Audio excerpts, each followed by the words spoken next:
Hai hai hai, hello friends, hello teman-teman yang masih setia pantengin The Campers. Apa kami The Campers? Kami anak muda pembawa Yeay, perubahan.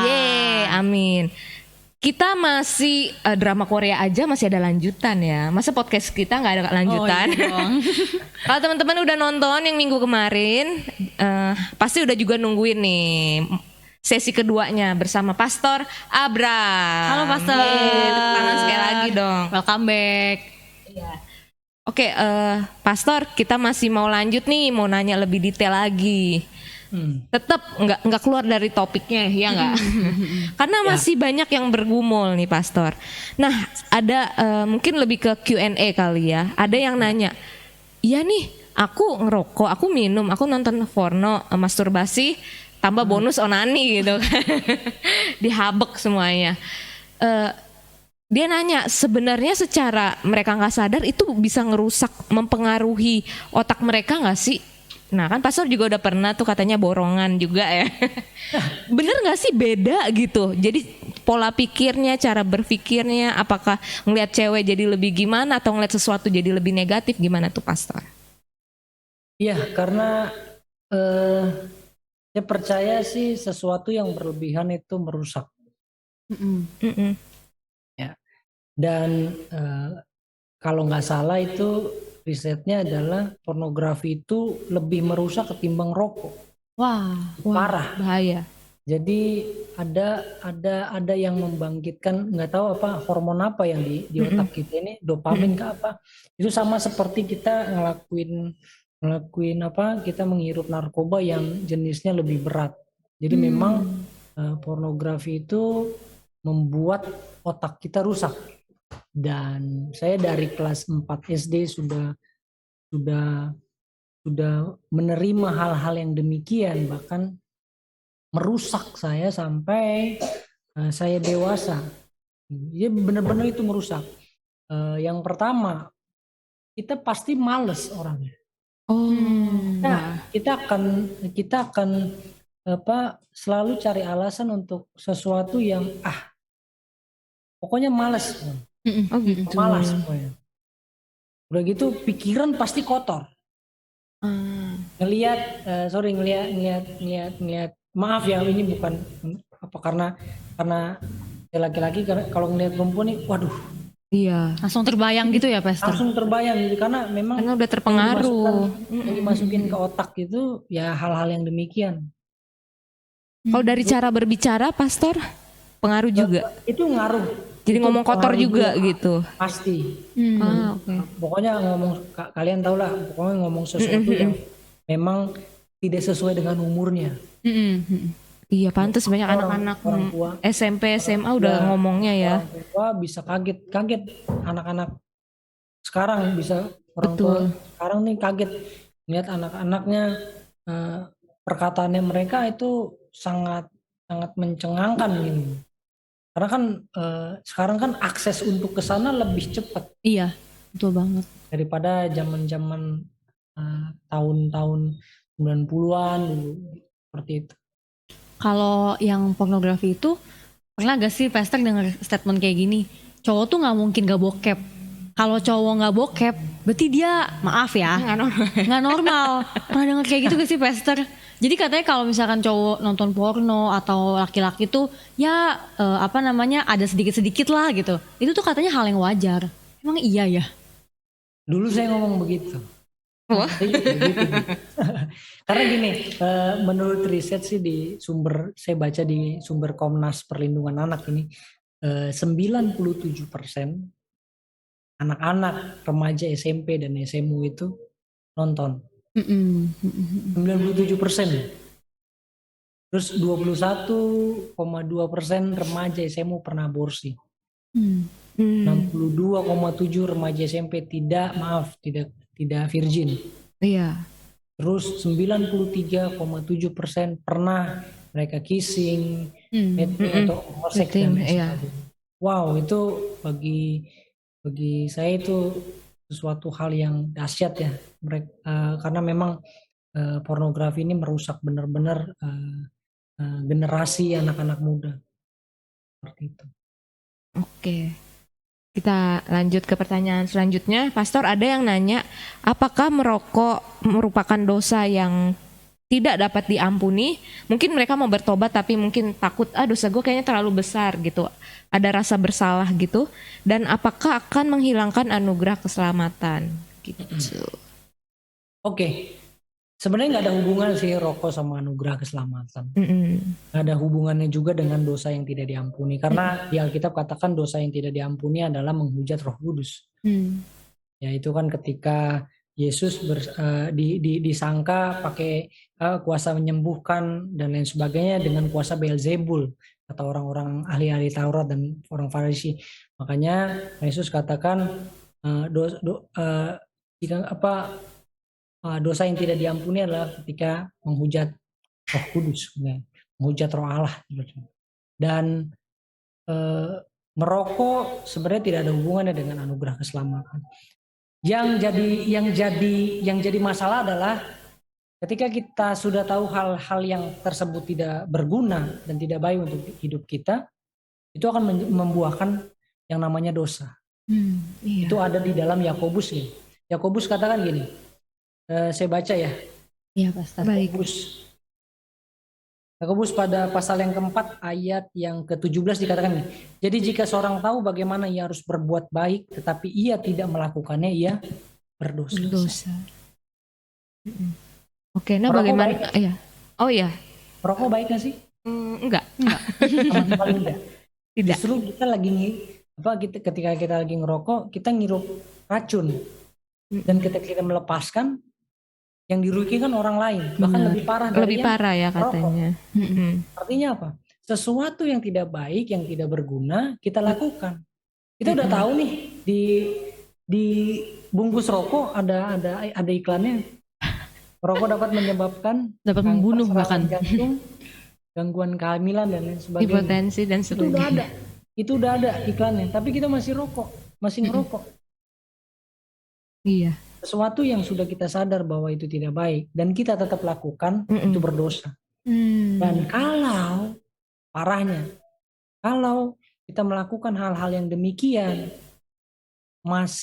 kita masih hidup, tiba-tiba beberapa jam kemudian kita dipanggil Tuhan, itulah akibat dari kebebalan kehidupan kita. Kita nggak mau lagi dengar apa yang Tuhan mau kita lakukan. Nah, sebenarnya berhubungan nggak sih? Tidak berhubungan. Tetapi dengan anugerah keselamatan tidak berhubungan. Tetapi kalau kita sudah tahu hal yang baik, tapi kita tidak lakukan, kita sedang melakukan dosa. Dosa artinya apa sih? Hamartia, melenceng, tidak tepat sasaran. Artinya tidak tepat sasaran apa? Apa yang Tuhan mau kita nggak lakukan. That's it. Kalau ini Pastor, ada yang nanya, oke, aku udah habis nonton, ada tuh udah perasaan, masih ada tuh perasaan menyesal, perasaan bersalah, merasa menyalahi diri sendiri gitu nonton, tapi oke, saat itu dia bisa lagi bertobat, tapi jatuh lagi. Gimana sih Pastor supaya bisa menang dari godaan itu? Karena yang ngalamin itu curhatnya aku bilang, ini seperti ini loh Ci Jenny, kayak dosa-dosa lainnya, misalnya kayak gampang marah gitu, jadi gampang kegoda, gampang trigger, apalagi gitu. Udah mau tobat hari ini, malah dikirimin link, nggak sengaja kepencet, padahal jarinya yang dimainin. Atau enggak lagi bosen, nggak ada siapa-siapa di kosan, ya udah. Apalagi kemarin pandemik gitu. Ya, semua online tuh gampang. Cara dari Telegram juga free gitu ya. Terlalu banyak aksesnya gitu untuk kesana, kayak dia ngadu aku kalau lagi ada rasa bersalah, dia ngadu, tapi jatuh lagi. Nah itu gimana sih supaya seorang tuh bisa bangkit bener-bener, udah this is the last one, aku mau repent gitu, dan gak mau tergoda lagi walaupun itu di sekeliling kita gitu. Cuman satu cara sih. Apa tuh? Tahu Yusuf? Iya. Yusuf ketika dia dibuang sama saudara-saudaranya di sumur, dia dijual sama saudagar orang-orang Ismail. Jadi diangkat terus dijual lagi ke Potifar. Betul ya? Terus ketika dipercayakan jadi kepala rumah tangga lah istilahnya. kepalanya pembantu di sana. Dia lagi bersih-bersih kamar, taunya ada Tante Poti. Tante Poti yang Tante Poti. firman Tuhan katakan dia setiap hari menggoda. Ini setiap hari loh. Cup gitu. Cielah. Iya tante. Iya tante. Apa tante? Lalu Yusuf bilang apa? Bagaimana saya mau melanggar perintah Allah?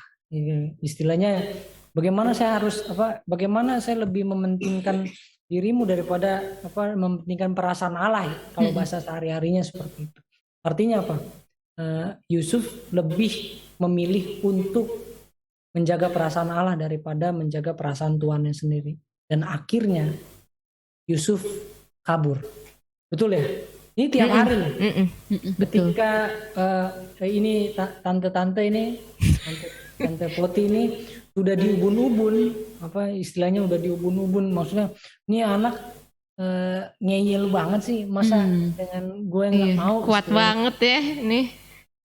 Lu so lugu nih, akhirnya dengan kekuatan si tante ini akhirnya dicengkram lah dia, akhirnya yang satu Yusuf lakukan adalah dia kabur.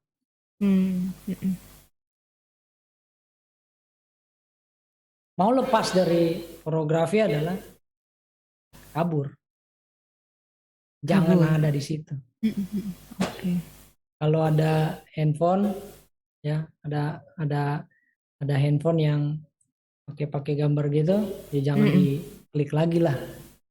Terus kalau ada link-link yang mungkin kita udah tahu nih, ini nggak bener nih dari teman-teman yang nggak bener, kasih tinggal, kabur. Terus yang pertama, kabur, jangan berada di sana. Karena gini, kita nggak akan pernah kuat, apalagi laki-laki. Kita nggak akan, karena gini, kelemahan seorang laki-laki adalah di mata. Kalau perempuan itu di telinga. Betul ya? Udah aku transfer ya. Istri saya bisa takluk itu karena dia mendengar perkataan cinta. Betul ya? Kalau laki-laki, semua laki-laki kebanyakan mereka jatuh di mata. Daud jatuh ketika dia ngelihat Bathsheba lagi mandi. Betul ya? Betul. Semuanya pasti begitu. Yang pertama adalah keluar, cepat-cepat kabur. Maksudnya stop, memutuskan untuk nggak mau lagi. Stop sudah. Yang kedua, kita harus punya komunitas.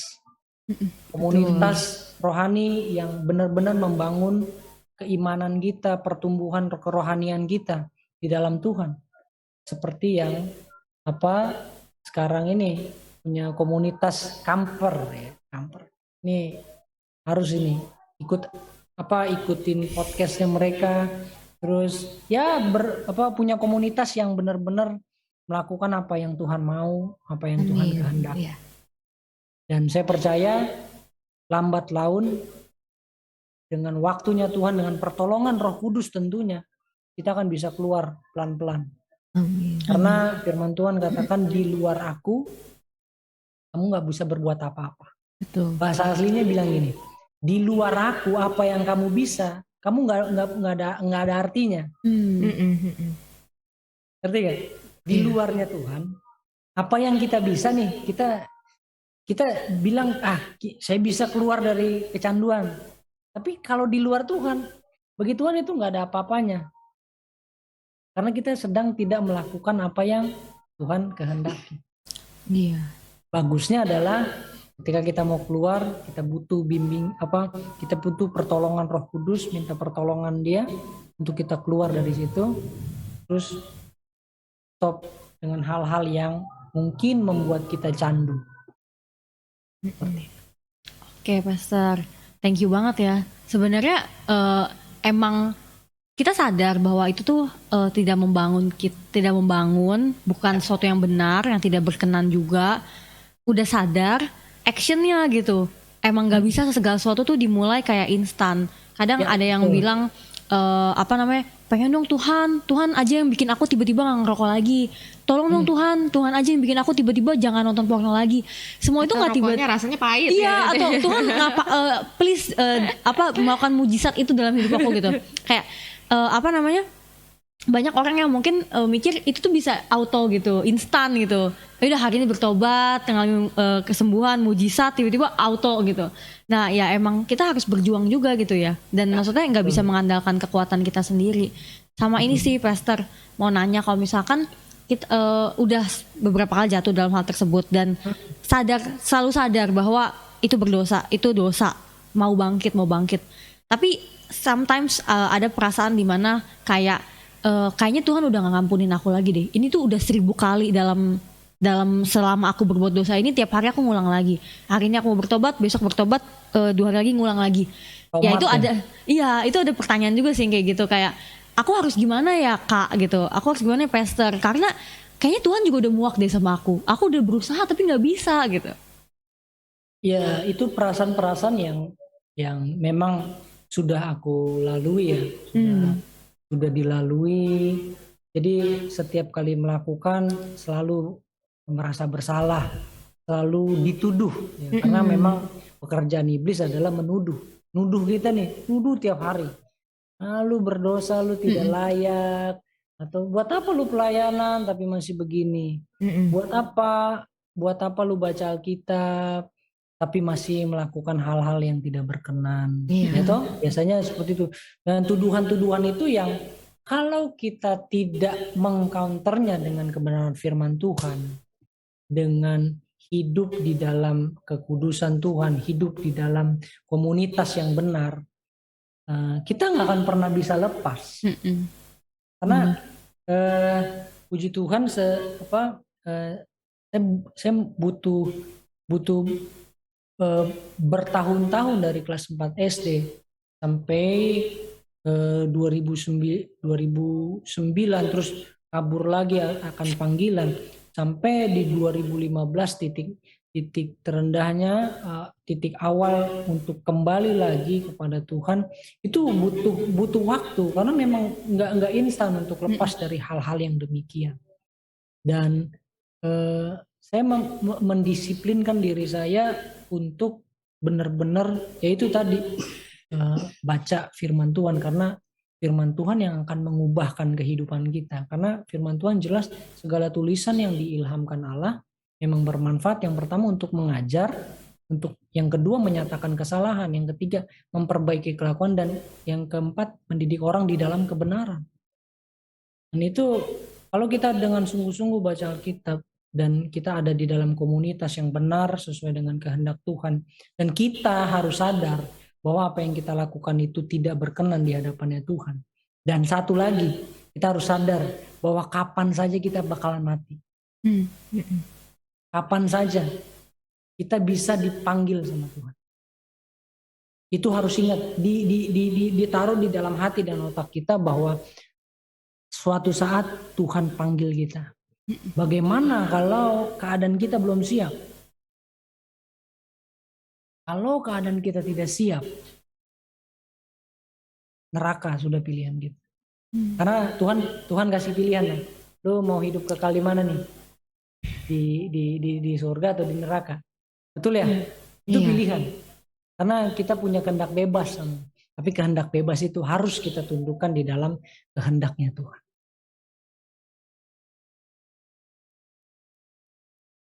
Oke Pastor, makasih banyak ya, kayak emang kita tuh nggak bisa ngebahas segala sesuatu cuma praktisnya aja gitu, tapi kita emang harus balik lagi sama firman Tuhan. Tapi aku ada pertanyaan mungkin agak penutup sih Pastor. Mungkin saat ini orang udah ada di fase dimana mereka udah udah bertobat, udah nggak lagi kecanduan sama rokok, sama dunia malam, sama minuman-minuman keras. Tapi lingkungan pergaulannya masih kayak gitu, dan maksudnya mungkin orang ini pengen juga gitu bisa mempertobatkan teman-temannya, bisa boleh menjadi dampak buat teman-temannya. Tapi gimana ya Pastor? Karena kan dia udah lepas dari dunia itu, dia udah nggak lagi ngerokok. Apakah boleh nih dia ikut-ikutan? Ya udah deh gue nongkrong, ikutan ngerokok biar mereka tuh masih deket sama gue gitu. Atau kayak nggak bisa kayak gitu caranya? Karena kan itu kembali lagi gitu sama dunia yang lama. Oke, sebenarnya sih simple bahwa gini. Saya sekarang kan kerja di daerah Papua ya, di salah satu tambang terbesar di Indonesia bahkan dunia. Saya seorang yang sudah bertobat ketika kerja di sana, yang sudah mengalami perubahan yang sangat drastis. Dan ketika masuk ke sana, segala sesuatunya berubah. Berubah dalam arti apa? Lingkungan. Iya. Ya. Semua apa yang kita bahas hari ini, semuanya mereka kerjakan. Bisa dibilang hanya saya yang ada berbeda. Dan pada akhirnya saya tidak pernah katakan bahwa di sana saya seorang pendeta, saya seorang hamba Tuhan. Saya selalu tidak ngangkat diri, saya selalu tidak suka gitu. Maksudnya orang lain yang cari tahu kok kenapa ya ini orang kok nggak ikut-ikutan ngerokok, nggak ikut-ikutan minum, narkoba, atau maaf sekali main perempuan dan sebagainya seperti itu. Mereka melihat kehidupan saya. Mereka melihat segala sesuatu yang saya lakukan. Saya tetap bergaul. Ini kalau dari kehidupan saya. Dan pada akhirnya mereka tahu bahwa saya seorang hamba Tuhan ketika saya di Jakarta. Dan mereka sangat menghormati hal-hal yang demikian. Saya teringat ketika Daniel, Sadrak dan teman-temannya, Sadrak, Mesak dan Abednego ya, ketika mereka ada di dalam pembuangan di Babel. Mereka menjadi pribadi kawanan yang berbeda. Betul ya? Tapi apakah mereka jadi sama seperti orang-orang yang dirawat sama orang-orang Babel ya, dikasih makan yang sama, tapi mereka menolak, kita nggak mau makanan raja nih. Kasih kami yang apa istilahnya, kalau dalam hewan itu makan makanan daun-daunan lah istilahnya seperti itu. Apa yang terjadi? Mereka memang berbeda, tetapi justru mereka di atas mereka 10 kali lipat. Betul nggak sih? Betul. Alkitabnya gitu ya. Jadi artinya gini, sebenarnya kalau lu udah sungguh-sungguh bertobat, lu udah sungguh-sungguh hidup di dalam Tuhan, udah menetapkan hati lu untuk melakukan kehendak Tuhan, lu mau ditempatin di mana aja, lu nggak akan terpengaruh. Bahkan lu mempengaruhi. Itulah justru Tuhan katakan jadilah terang. Kamulah terang, kamulah garam. Amin. Artinya kita mau ditempatin di mana aja kita terang. Kita mau ditempatin di mana aja kita garam. Kita bisa menggarami sesuatu yang tidak ada rasanya. Kita menerangi sesuatu yang tidak ada terangnya. Itulah artinya gini, kita kalau sudah benar-benar bertobat terima Yesus, sebenarnya udah nggak ada alasan mau ditempatin di mana, mau ditempatin di ujung manapun, di hutan belantara pun, lingkungan kita bisa mempengaruhi, bisa. Tapi kalau kita sudah punya ketetapan hati untuk melakukan apa yang berkenan di hadapan Tuhan, kita tidak akan pernah bisa terpengaruh. Bahkan kita mempengaruhi mereka untuk hidup sesuai dengan kehendak Tuhan. Itu aja sih. Ya, bener banget. Pokoknya teman-teman sesuai judul tuh di atas. Bisakah saya keluar dari kecanduan? Jawabannya bisa. Ya nggak Pastor? Nah ini agak spesial sedikit nih Pastor. Aku mau Pastor gini, podcast kita pasti ada yang nonton anak muda. Mungkin sedang bergumul. Mungkin saya itu orangnya, iya saya pengen keluar. Tolong, mungkin ini jawaban bagi mereka. Pastor boleh nggak kita Pastor pimpin berdoa untuk Tuhan mampukan mereka untuk bisa lepas gitu. Siap. Kalau Pastor aja bisa, kita sama makan nasi, teman-teman yang lain juga pasti bisa keluar dari kecanduan salah satu ini, yang gado-gado, yang nano-nano ini. Yang abu-abu ya. Iya. Bagi dunia ini menarik gitu kan, tapi di dalam Tuhan ya ini tidak gitu kan, tidak baik di hadapan Tuhan. Boleh ya pimpin doa Pastor? Sambil kita tutup semua atau? Ya doa dulu nanti aku yang tutup. Oke, siap. Mari teman-teman yang menyaksikan, betul, mendengar pada hari ini, Ya, mengenai lepas dari kecanduan. Mari benar. kita sama-sama berdoa. Tuhan Allah Bapa kami di dalam sorga, kami bersyukur untuk kasih setiamu, untuk nafas kehidupan yang boleh kami terima sampai hari ini. Terima kasih Tuhan, dari sesi pertama sampai hari ini, sesi yang kedua, kami telah banyak berbicara tentang kebenaran, bagaimana keluar dari rasa bersalah kami, rasa yang tidak berkenan di hadapan-Mu, dari kecanduan apapun namanya hari ini. Kami berdoa di dalam nama Tuhan Yesus Kristus, oleh Amin. Dalam nama pertolongan Yesus. Roh-Mu yang kudus, kami bisa lepas dari kecanduan merokok, video porno, Dalam nama Yesus. tato, bahkan minuman-minuman keras, bahkan saat ini yang mungkin masih narkoba. Kami berdoa di dalam nama Tuhan Yesus. Kami butuh pertolongan Engkau untuk keluar. Kami nggak sanggup Tuhan untuk keluar dari kecanduan ini sendiri. Kami butuh Engkau. Kami sangat membutuhkan Engkau. Karena Engkau adalah pokok anggur kami Tuhan. Di luar Engkau kami nggak ada apa-apanya Bapa. Tolong kami Tuhan dengan kuat kuasa Roh-Mu yang kudus yang memampukan kami, melembutkan hati kami, melembutkan pikiran kami untuk benar-benar kembali kepada kebenaran yang hidup, kebenaran yang sejati, yaitu Tuhan Yesus Kristus saja. Kalau Engkau sudah menolong hamba, Tuhan yang sama yang hamba sembah, yang hamba layani sampai hari ini, adalah Tuhan yang sama yang akan melepaskan teman-teman, anak-anak muda yang mendengar, yang menonton siaran pada malam hari ini. Kami berdoa di dalam nama Tuhan Yesus, terlepas dari kecanduan-Mu. Terima kasih Bapa di surga. Terima kasih Tuhan. Ini yang menjadi doa-doa kami. Kami percaya apa yang kami ikat di bumi terikat di sorga. Apa yang kami lepaskan di bumi terlepas di sorga. Dan tidak ada satu kalimat kata doa yang keluar dari mulut lidah bibir kami gagal ataupun berlalu. Tapi semuanya memuliakan nama Tuhan. Di dalam nama Tuhan Yesus Kristus kami sudah berdoa dan mengucap syukur. Kami sudah lepas dari kecanduan. Ya, benar. Haleluya. Dalam nama Tuhan. Amin. Amin. Ya. Gimana teman-teman? Udah ikut berdoa ya? Bisa juga kita doain untuk mungkin tahu teman di sekitar kiri kanan kita ada yang kecanduan. Pokoknya teman-teman yang masih terus berjuang untuk bisa keluar, terus bisa menjadi terang dan garam bagi teman-teman lain yang mengalami kecanduan seperti yang tadi kita sudah bahas. Kalian pasti bisa keluar dan kalian pasti bisa menjadi berkat. Kalian pasti bisa menggarami teman-teman yang lain. Amin. Seperti tokoh-tokoh Alkitab yang masih muda itu yang terus berjuang dengan goda-godaan tadi, Tante Poti kan, gitu. Kita bisa jadi Yusuf zaman sekarang ya, berarti ya Pastor ya. Amin. Oke, gitu aja teman-teman podcast kita hari ini. Jangan lupa di like, di subscribe sama di share ke teman-teman yang lain supaya mereka juga terberkati. Bagi teman-teman yang ada pertanyaan atau mungkin mau nanya langsung ke pastornya, boleh di kolom komentar di bawah, nggak usah sungkan. Gitu. Saksikan podcast kita selanjutnya dengan topik-topik yang berbeda.